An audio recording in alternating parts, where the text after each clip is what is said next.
او ګرانو کتونکو اوس راځي چې په یو ښکلي او یو شایسته انداز باندې پاست انډیفینټ ټینس هم زده کړو. خو دا یو خبره په یاد ساتئ، که چېرته بیا ستاسو د مخې څوک سمپل پاست ټینس وایي نو چې بیا تاسو کنفیوز کیږئ نه، یعنی پاست انډیفینټ ټینس او د سمپل پاست ټینس یو مطلب دی. خو ګرانو کتونکو اوس پاست انډیفینټ ټینس یا سمپل پاست ټینس مونږه ولې زده کوو او چې کله یې زده هم کړو نو بیا دا مونږه په کم ځای کې استعمالو. نو په یاد ساتئ سمپل پاست ټینس یا پاست انډیفینټ ټینس مونږه زیاتره د څلور قسم له خبرو دپاره د څلور قسم له کارونو دپاره استعمالو. نمبر فرست سمپل پاست ټینس مونږه د سټوریز دپاره استعمالو.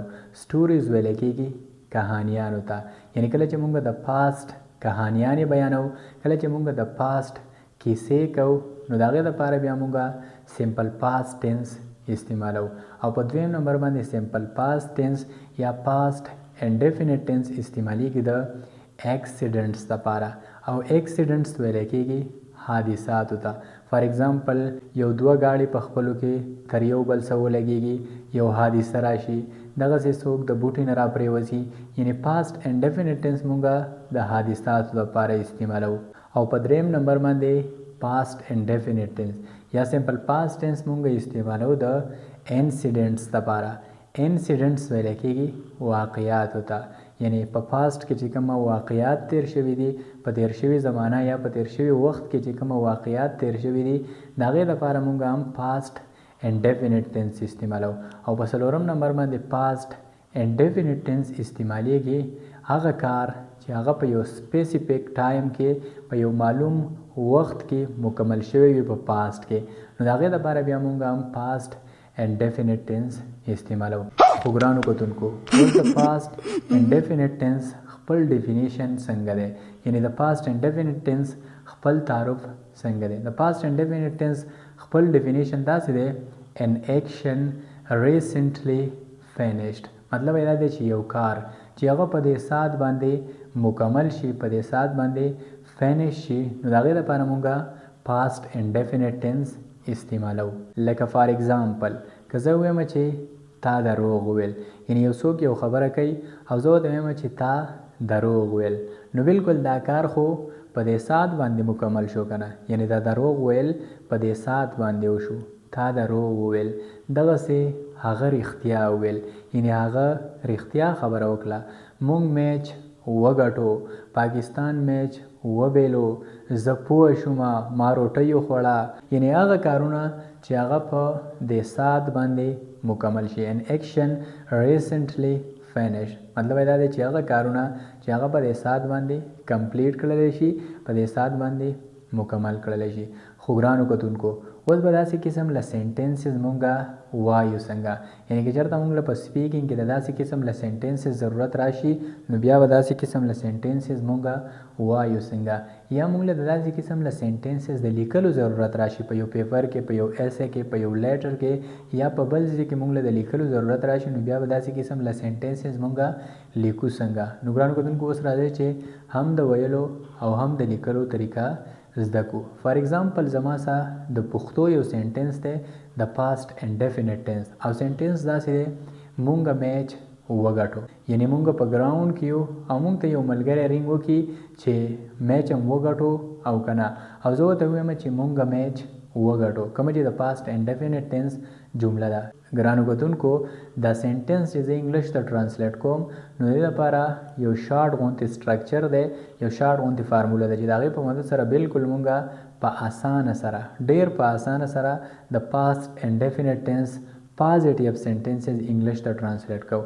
او سینټنس داسې دی د ټولو ناول سبجیکټ هغه چاته ویل کېږي څوک چې کار کوي. په دویم نمبر د ورب سیکنډ فارم او په آخره کې ابجیکټ او فول سټاپ.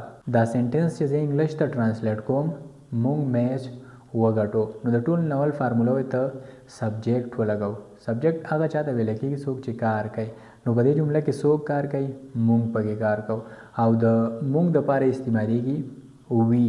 په دویم نمبر فارموله ته د ورب سیکنډ فارم ولګو. ورب ویل کېږي په جمله کې چې څه کار کیږي. نو په دې جمله کې د څه کار شوی دی؟ د ګټلو کار شوی دی او ګټلو ته ویل کیږي وین. خو دلته به زه وین نه لګوم، دلته به زه د وین سیکنډ فارم لګوم او د وین سیکنډ فارم دی وون.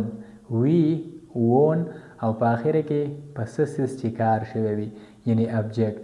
نو د میچ او سنټنس دا شو وی وون د میچ او مطلب دا شو چې مونږه میچ وګاټه. خو ګرانو کتونکو اوس به مونږه نیگیټیو سنټنسز څنګه انګلیش ته ترانسلیټ کوو. نیگیټیو سنټنسز ویل کېږي منفي جملو ته، هغه جملو ته چې په هغې کې یو کار نه وي شوی. فار ایگزامپل لکه څنګه چې مونږه پازیټیو سنټنس ده که مونږه میچ وګاټه، نو اوس به دا مونږه څنګه وایو چې مونږه میچ ونه ګاټو. کومې ته چې نیگیټیو سنټنس ویل کېږي او نیگیټیو سنټنسز هغه جملو ته ویل کېږي چې په هغې کې کار نه کېږي.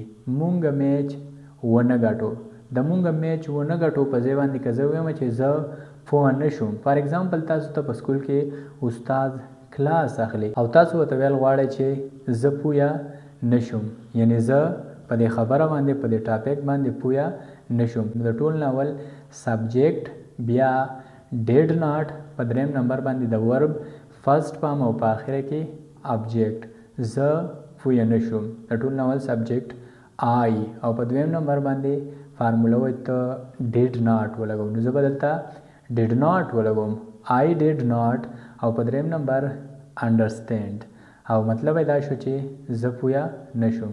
او پوره سنټنس دا شو آی ډیډ ناټ انډرسټینډ او مطلب دا شو چې زه پوه نه شوم. دا یو خبره په یاد ساتئ چې په پاسټ انډیفینټ ټینس کې صرف او صرف د ورب سیکنډ فارم لګیږي، بل په یو ځای کې هم د ورب سیکنډ فارم نه لګیږي او هغه هم صرف په پاسټ انډیفینټ ټینس کې په پازیټیو سنټنسز کې د ورب سیکنډ فارم لګیږي. باقي د پاسټ انډیفینټ ټینس نیگیټیو سنټنسز انټراګیټیو سنټنسز او دغسې نیگیټیو انټراګیټیو سنټنس په دې ټولو کې د ورب فرست فارم لګیږي، خو د ورب سیکنډ فارم چې کوم ځای کې لګیږي هغه صرف او صرف په پازیټیو سنټنسز کې د پاسټ انډیفینټ ټینس. آی ډیډ ناټ انډرسټینډ د ورب فرست فارم دی او مطلب دا دی چې زه پوه نه شوم. خو ګرانو کتونکو اوس به مونږه انټراګیټیو سنټنسز څنګه انګلیش ته ترانسلیټ کوو. په کومې کې چې مونږه د چا نه پوښتنه کوو، په کومې کې چې مونږه د چا نه سوال کوو. انټراګیټیو سنټنس داسې دی آیا تا مونځ وکړو، یعنې زه ستا نه تپوس کوم چې آیا تا مونځ وکړو. نو کله چې دا سنټنس مونږ انګلیش ته ترانسلیټ کوو یوازې دا سنټنس نه، څومره چې هم د پاسټ انډیفینټ ټینس انټراګیټیو سنټنسز دي هغه ټول مونږ انګلیش ته ترانسلیټ کوو.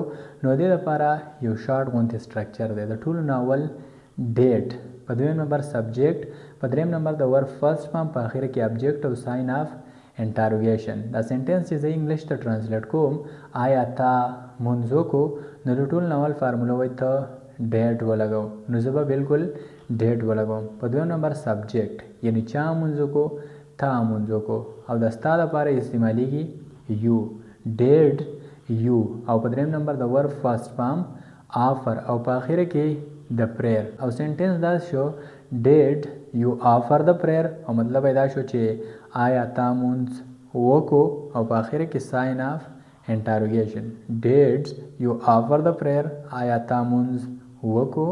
او ګرانو کتونکو اوس یو بل سنټنس، یو بل جمله د پازیټیو سنټنسز د پاسټ انډیفینټ ټینس او هغه داسې ده ما تلاوت وکړو. فار ایگزامپل تاسو نه څوک تپوس وکړي چې آیا تا تلاوت وکړو او تاسو ورته ویل غواړئ چې آو بالکل ما تلاوت وکړو، نو دې لپاره صرف او صرف سبجیکټ د ورب سیکنډ فارم او په آخره کې ابجیکټ یعنی ما تلاوت وکړو. آی ریسایټډ، ریسایټډ ویل کېږي تلاوت کولو ته. ریسایټ ای فرست فارم دی او ریسایټډ د ورب سیکنډ فارم دی. بالکل په دې سنټنس کې ابجیکټ نشته، یعنی په څه چې کار کیږي سبجیکټ دی پکې او ورب دی پکې. آی ریسایټډ ما تلاوت وکړو. خو ګرانو کتونکو اوس به تاسو دا څنګه وایئ چې نه ما تلاوت ونه کو، کومې ته چې نیگیټیو سنټنسز ویل کېږي، نو صرف او صرف د سبجیکټ او د ورب په منځ کې به د ډیډ ناټ اضافه وشي او د ورب چې کومه سیکنډ فارم و هغه به فرست فارم ته بدل شي او باقي هم هغه د پازیټیو سنټنسز سټرکچر دی ما تلاوت ونه کو. I did not recite. I did not recite یعنی ما تلاوت ونکو. خو اوس به ګرانو کتونکو انټراګیټیو سنټنسز څنګه انګلیش ته ټرانسلیټ کوو، یعنی موږ به د چا نه پوښتنه څنګه کوو چې آیا تا تلاوت وکړو. یوازې تلاوت نه، آیا تا مونځ وکړو، آیا تا روټۍ وخوړه، آیا تا کرکټ وکړو. کومې ته چې ویل کېږي انټراګیټیو سنټنسز. انټراګیټیو سنټنسز داسې دی، آیا تا تلاوت وکړو، نو د ټولو ناول ډیډ، او په دویم نمبر یو ډیډ یو، او په دریم نمبر د ورب فرست فارم ډیډ یو ریسایټ، او مطلب دا دی چې آیا تا تلاوت وکړو. ګرانو کتونکو که ستاسو نه هم څوک چېرته تپوس وکړي چې آیا تا تلاوت وکړو، تاسو ته څوک وایي چې ډیډ یو ریسایټ یا ډیډ یو ریسایټ، او تاسو تلاوت کړی وي، نو بیا بالکل تاسو ورته ویلی شئ آی ریسایټډ، ما تلاوت وکړو. یا تاسو تلاوت نه یې کړی، نو بیا ورته بالکل تاسو ویلی شئ آی ډیډ ناټ ریسایټ، یعنی ما تلاوت ونه کو. او ګرانو کتونکو اوس راځئ چې په آخري نمبر باندې پازیټیو، نیګیټیو او انټراګیټیو سنټنسز د پاسټ انډیفینټ ټینس لګو، او بیا پاسټ انډیفینټ ټینس مکمل کړه شو. آخري سنټنس به داسې وي، هغې و سکول ته لاړل، یعنی د پاسټ انډیفینټ ټینس سنټنس دی، د پاسټ انډیفینټ ټینس جمله ده، هغې و سکول ته لاړل. دا کار یې په دې ساعت باندې مکمل که. نو د ټولو ناول فارموله وایي ته سبجیکټ ولګو، نو هغې دپاره په انګلیش کې استعمالیږي دی.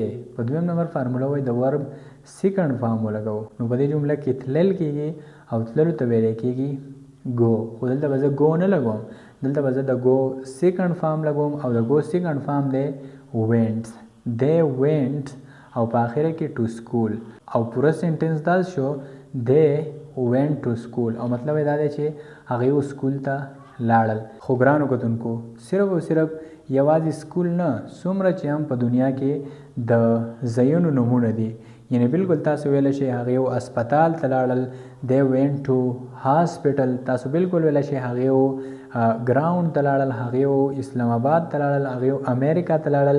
بالکل څومره چې په دنیا کې د ځایونو نومونه دي، نو د سکول په ځای کې تاسو هغه استعمالولی شئ، او مطلب یې همدغه دی چې هغې و هلته لاړل. او د سبجیکټ دی په ځای باندې، یعنی د هغې و په ځای باندې بالکل تاسو یو جینۍ یادولی شئ، تاسو شي لګولی شئ، د هغې و په ځای باندې تاسو بالکل هی لګولی شئ، د هغې و په ځای باندې تاسو بالکل خپل ځان وی لګولی شئ، وغیره وغیره. او ګرانو کتونکو اوس راځئ چې نیګیټیو سنټنس هم انګلیش ته ټرانسلیټ کړو. او نیګیټیو سنټنس داسې دی، هغې ما ته جواب رانه کو، یعنی ما هغې ته جواب ووایو، خو هغې ما ته هېڅ قسم له څه جواب رانه کو، یعنی دا کار یې ونه کو، ما ته بالکل څه جواب رانه کو. نو د هغې لپاره په انګلیش کې استعمالیږي شي. فارموله وایي د ټول ناول سبجیکټ ولګو، او د هغې لپاره په انګلیش کې استعمالیږي شي. په دویم نمبر فارموله وایي ډیډ ناټ ولګو، نو بالکل زه به ډیډ ناټ ولګوم، ځکه چې نیګیټیو سنټنسز دي. شي ډیډ ناټ ریپلای ټو می، او مطلب یې دا دی چې هغې ما ته بالکل څه جواب رانه کو. او ګرانو کتونکو اوس راځئ چې په آخري نمبر باندې انټراګیټیو سنټنس زده کړو، چېرته چې موږ د چا نه کوېسچنس کوو، چېرته چې موږ د چا نه پوښتنې کوو. انټراګیټیو سنټنس داسې دی، آیا ستا پلار روټۍ وخوړه، یعنې زه ستا نه تپوس کوم چې آیا پلار دې روټۍ وخوړه، نو د ټول ناول فارموله وایي چې ته ډیډ ولګو، نو بالکل زه به ډیډ ولګوم. په دویم نمبر سبجیکټ، څوک ستا پلار، او ستا د پلار دپاره استعمالیږي یور فادر، ډیډ یور فادر. په دریم نمبر فارموله وایي د ورب فرست فارم ولګو، یعنې څه کاری وکړو، نو روټۍ خوړلی وکړه، او روټۍ خوړلو ته ویلی کېږي ایټ، نو بالکل زه به دلته ایټ ولګوم، ځکه چې انټراګیټیو سنټنسز دي، د ورب فرست فارم به لګېږي ډیډ یور فادر ایټ، او په آخره کې د میل. او پوره سنټنس دا شو ډیډ یور فادر ایټ د میل، او مطلب یې دا دی چې آیا ستا پلار روټۍ وخوړه، او په آخره کې ساین آف انټاروګیشن. ګرانو کتونکو زه امید لرم چې تاسو به په پاسټ انډیفینټ ټینس باندې پوه شوي یئ، یعنې تاسو به په دې باندې پوه شوي یئ چې پاسټ انډیفینټ ټینس وایي څه ته، او مونږ یې استعمالو د څه دپاره، یا پاسټ انډیفینټ ټینس استعمالیږي د څه دپاره. زه امید لرم چې تاسو به په دې باندې پوه شوي یئ. خو صرف او صرف دا نه، دا صرف او صرف ستاسو د پوهې دپاره او دا یو څو اګزامپلز ستاسو د پوهې دپاره. اوس د دې نه پس تاسو په پاسټ انډیفینټ ټینس باندې شدید محنت کول پکار دي. د دې نه وړاندې تاسو له په پاسټ انډیفینټ ټینس باندې سخت محنت کول پکار دي. ګرانو کتونکو، که چېرته تاسو پازیټیو سینټنسز د پاسټ انډیفینټ ټینس انګلیش ته ټرانسلیټ کوئ، نو ټول چې کومه پازیټیو سینټنسز دي هغه تاسو بالکل په دې یو فارموله باندې ټرانسلیټ کولی شئ. سبجیکټ، د ورب سیکنډ فارم او په اخر کې ابجیکټ، او په دې باندې تاسو ټول د پاسټ انډیفینټ ټینس پازیټیو سینټنسز انګلیش ته ټرانسلیټ کولی شئ. او که چېرته تاسو نیګیټیو سینټنسز انګلیش ته ټرانسلیټ کوئ د پاسټ انډیفینټ ټینس، نو هغه هم تاسو په دې فارموله سره ټرانسلیټ کولی شئ. سبجیکټ، په دویم نمبر ډیډ ناٹ، په دریم نمبر د ورب فرست فارم او په اخر کې ابجیکټ.